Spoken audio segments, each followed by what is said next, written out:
ನಮಸ್ಕಾರ.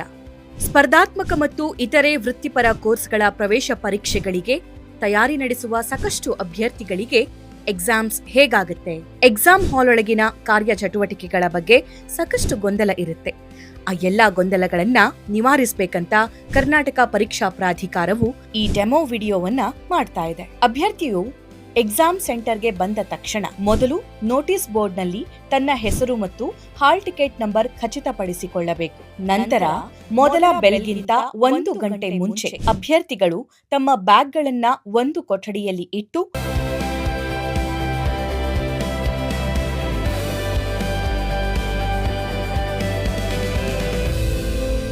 ಮುಖ್ಯ ದ್ವಾರದಲ್ಲಿ ಫ್ರಿಸ್ಕಿಂಗ್ಗೆ ಒಳಪಡಬೇಕು.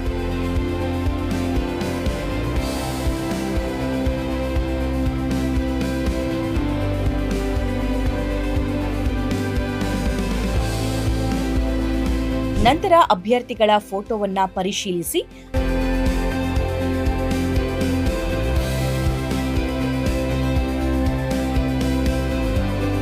ಅವರನ್ನ ಒಳಗೆ ಬಿಡಲಾಗುತ್ತೆ. ಪ್ರವೇಶ ಪತ್ರ ಮತ್ತು ಗುರುತಿನ ಚೀಟಿಯನ್ನ ತೋರಿಸಿದ ಅಭ್ಯರ್ಥಿಗಳನ್ನ ಪರೀಕ್ಷಾ ಕೊಠಡಿಗೆ ಕಳುಹಿಸಿ ನಿಗದಿತ ಆಸನದಲ್ಲಿ ಕುಳಿತುಕೊಳ್ಳಲು ಸೂಚಿಸಲಾಗುತ್ತೆ.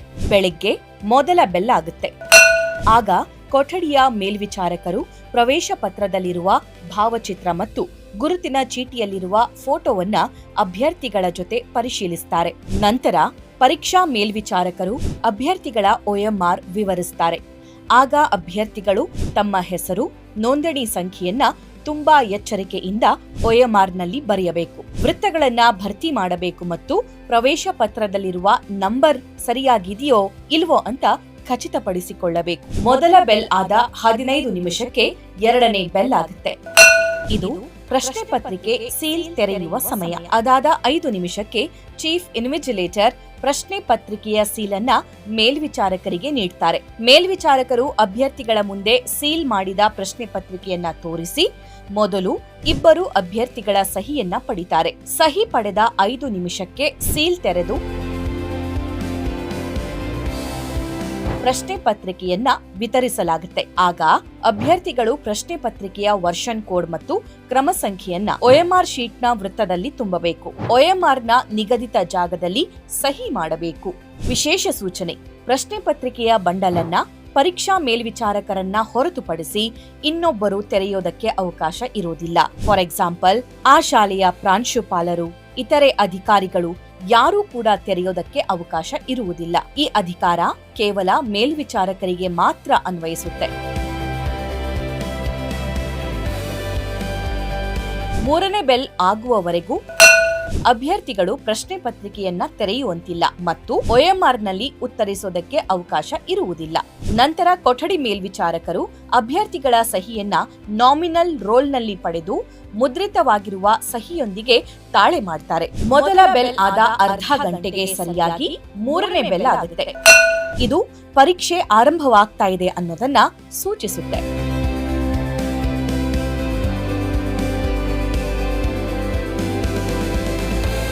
ಈ ಸಮಯದ ನಂತರ ಬಂದ ಅಭ್ಯರ್ಥಿಗಳಿಗೆ ಪ್ರವೇಶ ಇರುವುದಿಲ್ಲ ಮತ್ತು ಪರೀಕ್ಷೆ ಮುಗಿಯುವವರೆಗೂ ಯಾರೂ ಹಾಲ್ನಿಂದ ಹೊರಗೆ ಹೋಗುವಂತಿಲ್ಲ. ಪರೀಕ್ಷೆ ಆರಂಭದ 1 ಗಂಟೆಯ ನಂತರ 4ನೇ ಬೆಲ್ ಆಗುತ್ತೆ. ಇದು ಮೊದಲ ಎಚ್ಚರಿಕೆಯ ಬೆಲ್.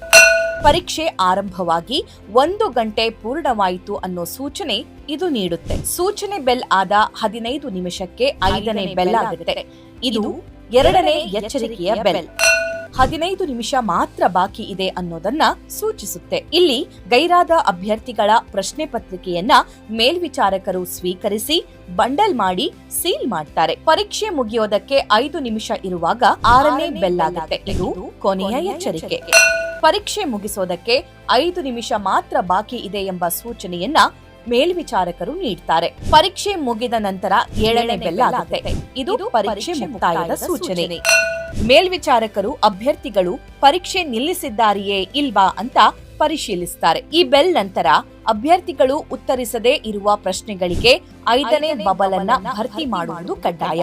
ಹಾಗೆ ಮಾಡದೇ ಇದ್ದರೆ ಅಂತಹ ಅಭ್ಯರ್ಥಿಗಳಿಗೆ 1/4 ಅಂಕವನ್ನ ಕಡಿತಗೊಳಿಸಲಾಗುತ್ತೆ. 5th ಬಬಲ್ ಮಾಡೋದಕ್ಕೆ ಕೇವಲ 5 ನಿಮಿಷ ಕಾಲಾವಕಾಶ ಇರುತ್ತೆ. 5th ಬಬಲ್ಗೆ ಅವಕಾಶ ಕೊಟ್ಟ ಕೊನೆಯ 5 ನಿಮಿಷಕ್ಕೆ 8ನೇ ಬೆಲ್ ಆಗುತ್ತೆ. ಇದು ಕೊನೆಯ ಬೆಲ್.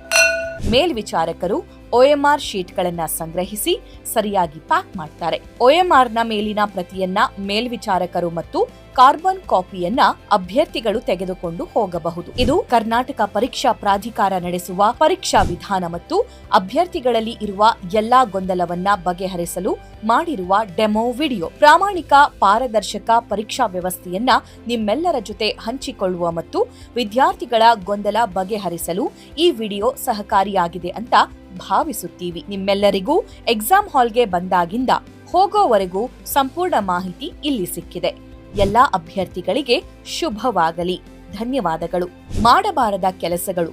ಈ ಕೆಲಸಗಳನ್ನ ಮಾಡಿದರೆ ಡಿಸ್ಕ್ವಾಲಿಫೈ ಆಗೋ ಸಾಧ್ಯತೆಗಳಿರುತ್ತೆ. ಮೊಬೈಲ್, ಕ್ಯಾಲ್ಕುಲೇಟರ್, ಯಾವುದೇ ಎಲೆಕ್ಟ್ರಾನಿಕ್ ಸಾಧನವನ್ನ ತರಕೂಡದು. ಪರೀಕ್ಷಾ ಹಾಲ್ನಲ್ಲಿ ಮಾತನಾಡಬಾರದು. OMR ಶೀಟ್ ಅನ್ನ ಹರಿದರೆ ಅಥವಾ ಹಾಳು ಮಾಡಿದರೆ ಡಿಸ್ಕ್ವಾಲಿಫೈ ಆಗಬಹುದು. ಇನ್ವಿಜಿಲೇಟರ್ ಸೂಚನೆಯನ್ನ ಪಾಲಿಸದಿದ್ದರೆ ಕಠಿಣ ಕ್ರಮ ಆಗಬಹುದು. ಪರೀಕ್ಷೆ ಮುಗಿಯುವ ಮೊದಲು OMR ಅನ್ನ ಕೊಟ್ಟು ಹೊರಗೆ ಹೋದರೆ ಡಿಸ್ಕ್ವಾಲಿಫಿಕೇಶನ್ ಅನ್ವಯಿಸುತ್ತೆ.